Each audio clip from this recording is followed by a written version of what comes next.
ৱাহাব বজাৰ নামচলাত বৰলুইতৰ গৰাখহনীয়াৰ তাণ্ডৱ অব্যাহত নৈত যা যোৱাৰ উপক্ৰম ৱাহাব বজাৰ কিন্তু খবৰ নাই বিধায়ক অথবা সাংসদৰ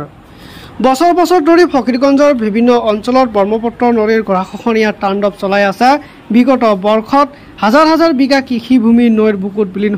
হোৱাত বহু পৰিয়াল উচন হৈ যাব লগা হৈছে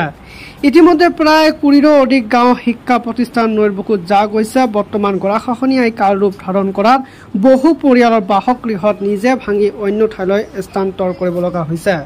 বৰ্তমান ৱাহাব বজাৰখন নৈৰ বুকুত যা যোৱাৰ উপক্ৰম হৈছে বৰ্তমানলৈকে বিভাগীয় কৰ্তৃপক্ষই কোনো ধৰণৰ স্থায়ী প্ৰতিৰোধৰ কাম নকৰাত শংকিত হৈ পৰিছে ৰাইজ ইপিনে স্থানীয়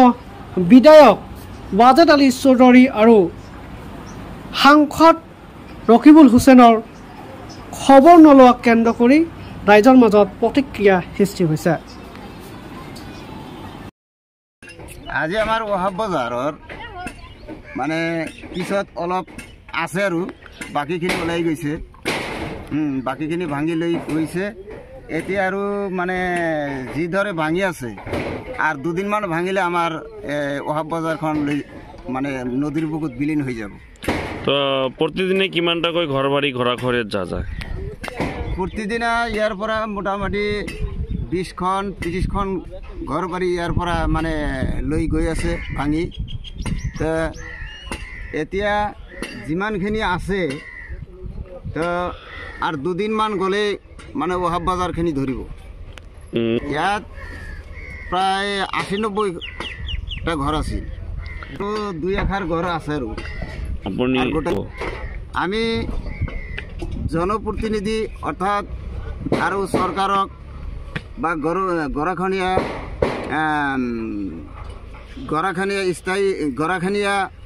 কৰ্তৃপক্ষক অনুৰোধ জনাওঁ যে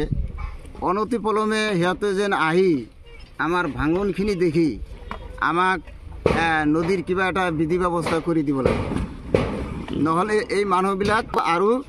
আমাৰ এই ৱাহাব বজাৰখিনি ওলাই যাব মানুহখিনি বৰ্তমান কেনেকুৱা অৱস্থাত আছে মানুহখিনি বৰ্তমান এই মানে কোনোবাই বেলেগ ঠাইত গুচি গৈছে কোনোবাই ৰাস্তাত মানে ঝুপুৰি বান্ধি আছে কোনোবাই মানুহৰ অলপ দূৰত মানুহৰ ঘৰত সোমাই আছে ঘৰ বাৰী লৈ সিহঁত বিৰাট বিপদত পৰিছে বিৰাট হাহাকাৰত পৰিছে সিহঁতক মানে বৰ্তমানে কি কৰিব না কৰিব সিহঁত ভাবিব পৰা নাই বিৰাট চিন্তিত আছে কিমান ভাঙি আছে আজি আমি যে দেখা পাইছো ৰাতিপুৱাৰ পৰা বহুত ভাঙিছে পুৰা এগুলো সব কলগাছ চব ভাঙি লৈ গৈছে আমাৰ ৱাহাব বজাৰখন যি ভাঙি যায় আমি গাড়ী কৰি চলাম আমাৰ তো কৰি খাব লাগিব না কেইটা গাড়ী চলে এটা আমাৰ তো টোটাল ফকীৰগঞ্জ চালকাটা মিলি কেনে ম্যাক্সিমাম 35 গাড়ী আছে আৰু 35 গাড়ী আছে ৱাহাব বজাৰ তিনিআলি ভাঙিলে আৰু ৰাস্তা নাই বেলেগ এই ৱাহাব বজাৰ তিনিআলি ভাঙিলে আৰু ক'ত চলিব ৰাস্তাই নাই আমাৰ তেতিয়া এই ফকীৰগঞ্জ চালকাটাৰ মানুহকেইটা ক'ত যাব ইয়াৰ কেইটা বজাৰলৈকে যাব লাগিব তেনেহ'লে আজিকালি যে পিলপিলি ভাড়া ইমান ভাড়া দি কিন্তু মানুহ চলিব লাগিব না দুখীয়া মানুহ তেনেকৈ ভাঙি আছে ইমান মানুহ চাব আহিছে চাওকচোন ইমান মানুহ চাব আহিছে এনেকুৱা চব মানুহে ঘৰ চৰ ভাঙি কিনে ক'ত লৈ যাই আছে আজি পুৰা ঘৰ ভাঙি আছে আজি পুৰা ঘৰ ভাঙি আছে বহুত ঘৰ ভাঙিলে নদীও ভাঙি আছে পুৰা নদী ভাঙি আছে এতিয়া চৰকাৰক কি জনাব চৰকাৰক জনাব লাগিছিল আমাৰ এইটো আগত বনাব লাগিছিল তোৰ পৰা ইয়াৰ যদি বনালে হয় বনালে আমাৰ এইটো ধুব পাৰিলে ৱাহাব বজাৰখন যিমান দিন ধৰি আৰু ভাঙি আছে অলপ সোনকালে কাম কৰিলে ভাল হয়